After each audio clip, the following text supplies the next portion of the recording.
तो मूवी की शुरुआत में हम एक बुजुर्ग महिला को देख पाते हैं जिसे इस मूवी के अंदर नानी कहा गया है। अब नानी अपनी एक दास्तां सुना रही थी जिसमें वो ये बताती है कि कैसे उनको एक सेडर नाम की एंटिटी ने पजस कर लिया है जिसको वो डेविल मानते हैं, अपना सच्चा भगवान मानते हैं। खैर तभी हम ब्लैक एंड व्हाइट के अंदर कुछ सीन्स को देख पाते हैं जिसके अंदर एक घर को दिखाया जाता है। उस घर के बाहर एक मृत शरीर पड़ा हुआ था। अब तभी इस घर के अंदर के दृश्य को हम देख पाते हैं जहाँ पर हमको नोटिस होता है कि घर के अंदर कुछ कैंडल्स जल रही थी। वहाँ पर हमें एक कमरे के अंदर नानी पजेस्ड स्टेट में दिखाई देती है, वो कुछ बड़बड़ा रही होती है। वहीं दूसरे कमरे में हम उस घर के अंदर एक व्हाइट गाउन पहनी लेडी को देख पाते हैं, वो भी पजेस्ड लग रही थी। अब तभी वो केरोसिन लेकर उस मृत शरीर के ऊपर गिरा देती है और उस बॉडी में आग लग जाती है कि तभी उस मृत शरीर के अंदर से हम उस स्पिरिट को निकल कर ऊपर जाता हुआ देख पाते हैं। तभी सीन एक पैरानॉर्मल और क्रीपी एंटिटी पर भी पॉइंट होता है जो कि कोई और नहीं, शायद से सेडर एंटिटी ही होगी। खैर अब यहाँ से सीन शिफ्ट हो जाता है और अगले सीन में हम एडम नाम के एक शख्स को देखते हैं जो कि जंगल में कुछ एक्सप्लोर कर रहा होता है। वो जंगलों में ही बने हुए कैबिन में रह रहा था। वो एक खास विसल बजाकर अपने पेट डॉग को भी बुलाता है। अब अगले सीन में वो रिकॉर्डर पर नानी की रिकॉर्डिंग सुन रहा था जिससे हमको पता चलता है कि वो नानी के ही परिवार का शख्स है।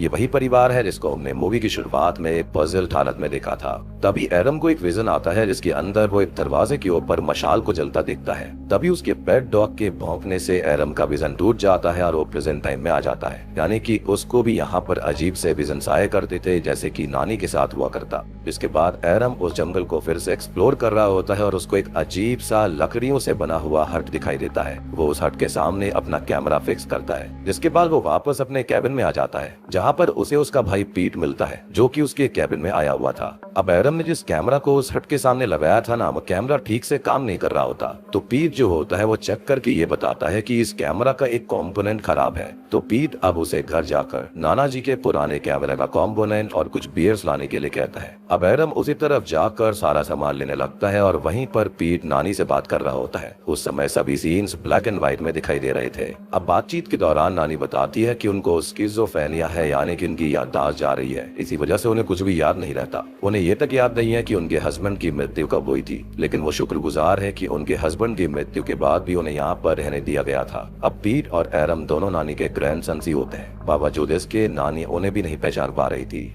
अब इधर एडम अपना सामान लेकर बाहर आता है तो उसको एक अजीब सी एबनॉर्मल टाइप की लड़की दिखाई देती है जिसका नाम ईवी होता है। ईवी एडम को अपना नाम बताती है और उससे ये पूछती है कि क्या एडम को किसी हेल्प की जरूरत है, जिस पर एडम नाम में सर हिलाता है और फिर ईवी वहाँ से चली जाती है। एडम भी अब कैमरा का सामान और बियर लाकर पीट के साथ निकल जाता है। काफी ज्यादा रात हो चुकी थी और पीट घर चला जाता है और एडम नानी की रिकॉर्डिंग को ही सुन रहा था। तभी कैबिन के अंदर उसे अपने पेट डॉग की जोर जोर से भौंकने की आवाज आती है। अब एडम उसकी तरफ देखता है तो उसको ऐसा लगता है जैसे कि वो बाहर जाने की कोशिश कर रहा हो। अब एडम दरवाजा खोलता है कि तभी उसे बाहर एक लाइट दिखाई देती है और जैसे ही एडम उस लाइट को देखता है वो फिर से उस विजन में चला जाता है और इस बार वो उस मशाल से जल्दी आग के करीब जा रहा था। लेकिन तभी उसका विजन टूट जाता है और वो होश में आता है। तब वो बाहर निकलता है और शायद उसके विजन से वो बहुत ही ज्यादा आकर्षित हो गया था। इसी वजह से वो बाहर फॉरेस्ट में फिर से टहलने लगता है और फोटोज को कैप्चर करता है। अब वो वापस से अपने कैबिन में आ जाता है जहाँ पर उसने किसी फोटोग्राफ को कैप्चर किया था। एडम अपने कंप्यूटर के अंदर उस फोटोग्राफ को देखता है लेकिन उसे कुछ भी समझ में नहीं आता, लेकिन फिर भी वो उस फोटोग्राफ का प्रिंट आउट निकाल लेता है। अगली सीन में हम एडम को नानी के घर में देखते हैं जहाँ पर वो कुछ सामान ढूंढ रहा था। वहाँ पर नानी और पीट आपस में बातें कर रहे होते हैं जिसमें नानी पीट को पहचानने से इनकार कर रही थी,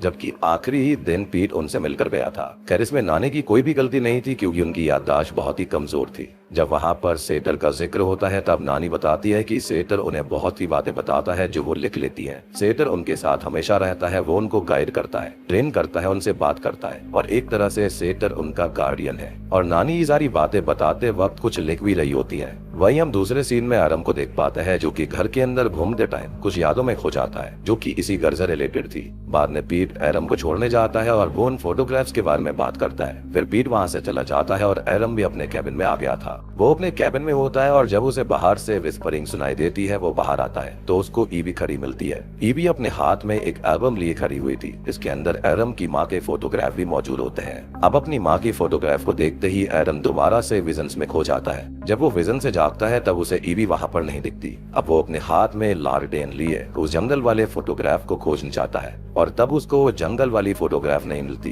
वो फोटोग्राफ को अपने कैबिन में इधर उधर ढूंढने लगता है और तभी नानी की रिकॉर्डिंग अपने आप प्ले हो जाती है, जिसके अंदर नानी कह रही होती है कि सेटर ने तुम्हें ढूंढ लिया है और वो तुम्हारे सारे तौर तरीके जानता है। तभी एडम को उसके कैबिन के अंदर हिरन का मास्क पहने एक आदमी दिखता है। उसने जानवर की खाल भी पहनी हुई थी और उसी आदमी के हाथ में वो फोटोग्राफ भी होती है जिसे एडम ढूंढ रहा था। उस वक्त फिर से नानी की रिकॉर्डिंग प्ले होती है जहाँ पर वो ये कह रही थी कि सेटर तुम तक पहुंच जाएगा, वो तुम्हें अंधेरे में मिलेगा। अब तभी वो हिरन वाला मास्क पहना हुआ स्ट्रेंजर अपना मास्क हटाता है जो कि बहुत ही अजीब सा दिख रहा था। तभी एडम उस आदमी की तरफ गन पॉइंट कर देता है और जैसे ही वो उसकी तरफ गन पॉइंट करता है उसके हाथ में रखा लालटेन बुझ जाता है और जब दोबारा से एडम टॉर्च जलाकर कैबिन में देखता है तो उसे वो स्ट्रेंजर कहीं भी नजर नहीं आता।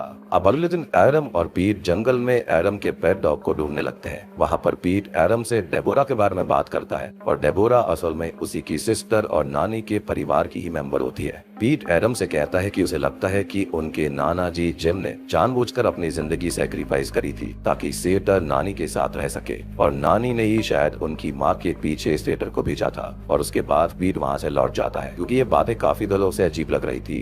मीनवाइल एडम अपने कैबिन में कैंडल जलाकर ईवी की दी हुई एल्बम को देखने लगता है। एल्बम के अंदर उसे अपनी ढेर सारी मेमोरीज याद आती हैं, जिसमें उसे उसकी सबसे स्पेशल मेमोरी उसके बर्थडे की थी जब नाना नानी समेत उसके पूरे परिवार ने उसका बर्थडे सेलिब्रेट किया था। अब उस फ्लैशबैक में हमको ये पता चलता है कि जिस तरह एडम की नानी को सेटर पदस करके ये बात करता है उसी तरह से सेटर एडम की माँ को भी पदस करके उनको कंट्रोल करता था। वहीं उस फ्लैशबैक में डेबोरा एडम से पूछती है कि क्या सेटर तुमसे भी बातें करता है। तभी एडम का विजन टूट जाता है और उसे अपने कैबिन के बाहर कुछ हलचल सुनाई देती है। वो तुरंत ही दरवाजा खोलकर टॉर्च लिए बाहर जाता है। वो थोड़ा आगे बढ़ता है कि तभी उसे सामने ईवी पैरों से बंधी हुई दिखाई देती है। अब एडम उसे खोलने की कोशिश करता है कि तभी अचानक से वो पजेस्ड होकर ईवी का गला दबाने लगता है, लेकिन फिर वो होश में आकर उसे छोड़ देता है और ईवी डर के मारे वहाँ से भाग जाती है। तभी एडम को वहाँ पर वो कैबिन वाला शख्स दिखाई देता है और फिर ईवी को कोई फोर्स ऊपर हवा में लेविटेट कर देती है और एडम ये देखकर बहुत डर जाता है और भागकर अपने कैबिन में आ जाता है। ऐसा लग रहा था जैसे कि किसी दूसरी दुनिया के शख्स ने उसको एज अ सैक्रिफाइस बुला लिया।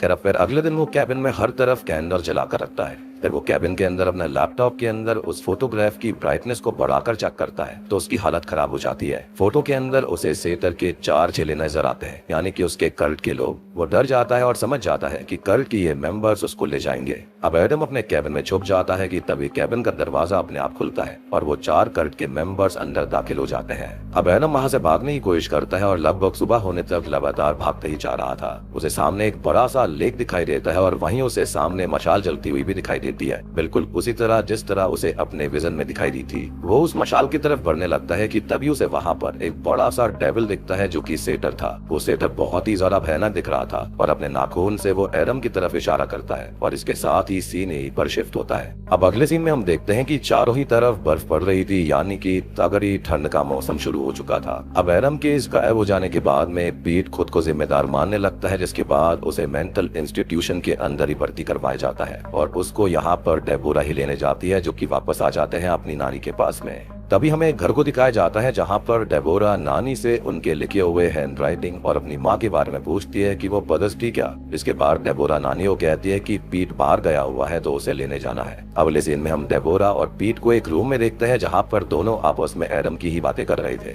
पीट उससे कहता है कि उसे एडम की चिंता हो रही है। इस पर डेबोरा ये कहती है कि एडम पजल हालत में था तो उसे अकेला छोड़ देना ही बेहतर है, वरना वो हमको नुकसान पहुंचा सकता है। कहीं न कहीं पीट खुद को एडम के गायब होने का गिल्टी मान रहा था। इसके बाद पीट एडम को ढूंढने के लिए निकल जाता है और वो उसे बहुत ढूंढता है, लेकिन एडम उसे कहीं नहीं मिलता। हर जगह बर्फ ही बर्फ जमी हुई थी। वो एडम को ढूंढते ढूंढते एक जगह पर पहुंचता है और वो अपने हाथ में खुद के और एडम के फोटोग्राफ्स को देखकर इमोशनल हो रहा था। तभी उसके सामने ईवी एक चेयर पर पजल हालत में बैठी हुई थी। ये वही लड़की है जो कि हवा में लेविटेट हो गई थी। लेकिन ठीक उसी वक्त एडम पीछे से आता है और पीठ का गला मरोड़ने लगता है और उसकी पीठ में हिरन का सींग घुसा देता है, यानी कि वही करंट वाला जो उनका सिंबल है। पीठ की दर्दनाक चीख वातावरण में गूंजने लगती है कि तभी एरम पीट के चेहरे को आग में धकेल देता है और दर्दनाक चीख के साथ उसकी मौत हो जाती है। उसके शरीर से उसकी रूह ऊपर हवा में उड़ जाती है, यानी कि वो सेटर को सैक्रिफाइस हो चुका था। और यहाँ पर हम नोटिस करते हैं कि ईवी और एरम दोनों ही स्पिरिट्स होती हैं, यानी कि एक कल्ट वाली स्पिरिट्स बन चुकी थी। और अब यहाँ पर हमको एक शॉकिंग बात पता चलती है कि सेटर जब भी किसी को खत्म करता है उसको एज अ सैक्रिफाइस लेता है, तो उसकी जो सोल होती है ना, वो उसके ही कल्ट की मेंबर बन जाती है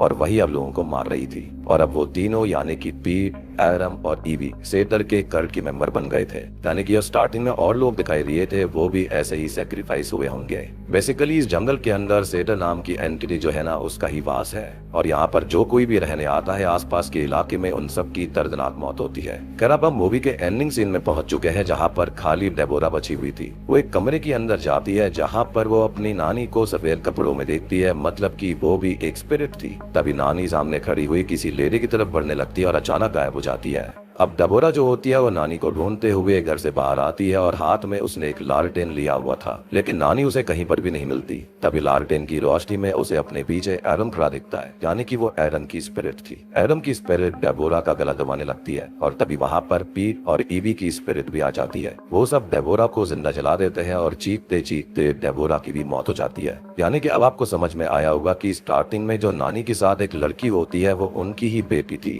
जिसको उन्होंने सैक्रिफाइस कर दिया, यानी कि उन्होंने अपने पूरी परिवार को सेटर को सैक्रिफाइस कर दिया था अपनी लॉयल्टी प्रूव करने के लिए। अब आखिर में हम नानी के घर को देख पाते हैं जहाँ पर ये सभी थे, यानी कि पीट, एरम, ईवी, डेबोरा, इनकी माँ, एरम का पेट डॉग, नानी, सभी के सब यहाँ पर थे, जो कि सभी के सभी कल्ट मेंबर्स बन गए थे। यानी कि अब ये यहाँ पर आने वाले और लोगों को मारने के लिए बिल्कुल रेडी है। यहाँ पर सेटर ने खुद को ताकतवर करने के लिए सभी को पदस्थ करके एक एक करके मार डाला।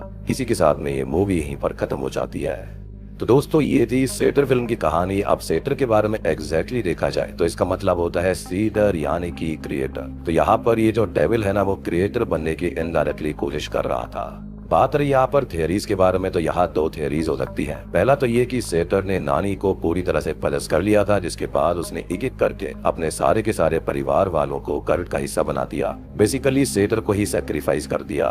तो पहली थियरी तो काफी सिंपल है, प्रीटी स्ट्रेट फॉरवर्ड है। लेकिन दूसरी थियरी ये भी हो सकती है कि ये मूवी मेंटल इलनेस को दर्शाती है, जैसे कि नानी जो थी वो स्टार्टिंग से ही मेंटली इल थी, जिसके चलते उसने अपनी ही बेटी को खत्म कर दिया और उसके बाद में उसने यहाँ पर ढेर सारी चीजें ऐसी करी जो कि बहुत ही गड़बड़ वाली थी। स्पेशली अपने हस्बैंड को भी खत्म कर दिया, जिसके बाद में वो यहाँ पर अकेले ही रह गई होंगी।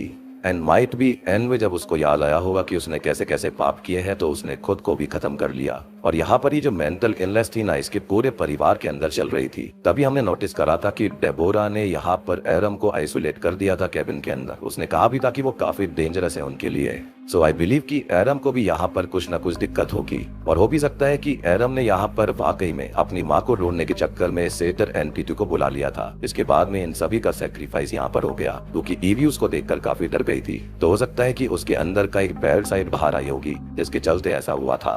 तो इन दोनों थियरीज में से कुछ भी हो सकता है, लेकिन एक लो बजट फिल्म के लिए इतनी बढ़िया परफॉर्मेंसेस देना, इतनी बढ़िया फिल्म बनाना काफी एक्सेप्शनल है। और मूवी काफी इंटरेस्टिंग, आपको देखने में काफी ज्यादा मजा भी आता है। तो उम्मीद करता हूँ कि आपको सेटर फिल्म पसंद आई होगी। पसंद आई है तो वीडियो को लाइक कर देना, चैनल के ऊपर नए हैं तो सब्सक्राइब कर लीजिए।